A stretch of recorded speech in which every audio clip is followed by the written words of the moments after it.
अस्सलामु अलैकुम वरहमतुल्लाहि वबरकातुहू। प्यारे बच्चों, आज हम 5 एदाद की गिनती, 5 तक की गिनती सीखेंगे। 5 चीज़ों को किस तरह से गिनना और लिखना ये हम सीखेंगे।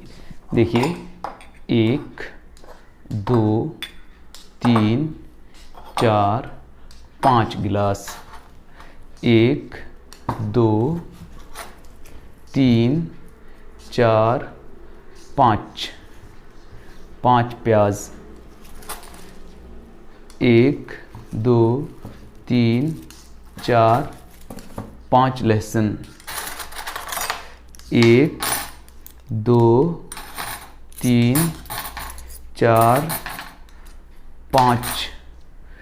5 चमचे, 1 2 3 4 5 प्लेट।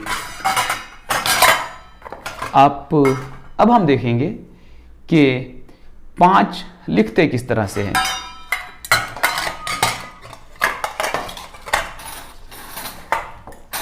पाँच को लिखना सीखेंगे। ये देखिए, 1 2 3 4 5 गिलास, हम लिखेंगे 5 इस तरह से, 5।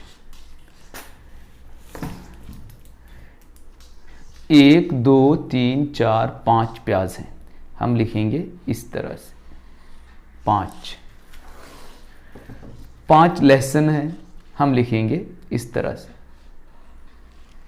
5।